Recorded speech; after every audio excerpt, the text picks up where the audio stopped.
Former President Trump has said if he's elected, he would resolve the conflict on day one. But what about Vice President Kamala Harris?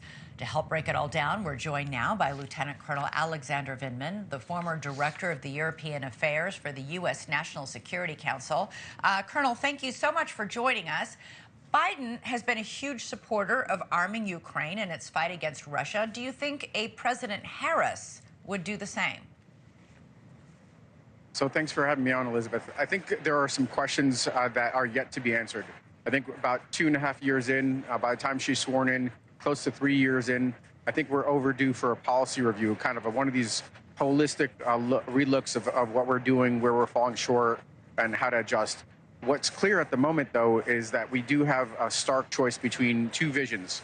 One is deeply isolationist, and in that the U.S. would cut off support to Ukraine and retrench back from support to allies around the world, and frankly has invited under Donald Trump his efforts to attack and intimidate our allies in Europe. So he's a great friend to our enemies and inspires fear amongst our allies.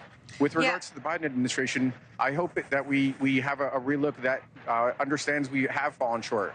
There have been, just like you pointed out, we've been slow in providing aid. I think Kamala Harris and her team have a chance to take a look at these misconceptions around risks of escalation and war with Russia and make some determinations that those are overstated and that our interest in having Ukraine win and stabilize Europe's flank and make sure that authoritarian regimes don't continue to advance, that is an imperative. And that's where I think we could end up with the Harris administration, far from an outcome like that with Trump. So you think a President Harris would authorize Ukraine to use American-made weapons offensively in Russia? I think that there is a interesting dynamic around Russia. As you pointed out, it's a nuclear power.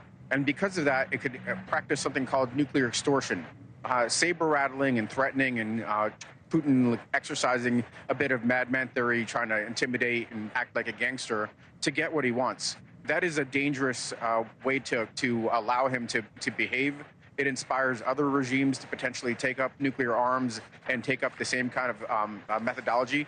The fact is that Vladimir Putin is not interested in a confrontation from the U.S. That's the farthest thing from his mind. His army is hard-pressed. He understands that a confrontation would be losing proposition for Russia and that it would quickly escalate to nuclear war, and nobody wins a nuclear war. He is not suicidal. So understanding those specific dynamics and acting accordingly, I would say calling his bluff to a certain extent. I don't want to overstate that, but playing it very, very knowledgeably and not letting him get away with nuclear extortion is absolutely in U.S. interests.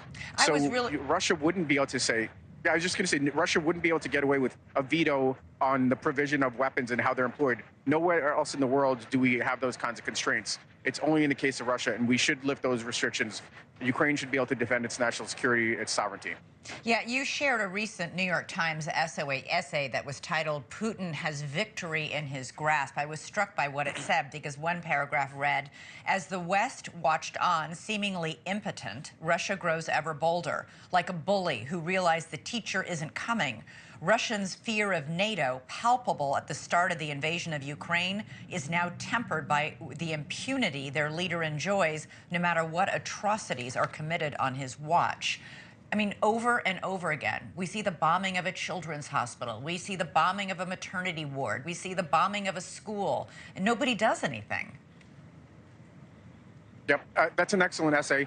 I have something coming out in Foreign Affairs in which I advance a theory of victory, what the U.S. needs to do, what the West needs to do in order to ensure that we get to an end game, a negotiation in the second half of next year.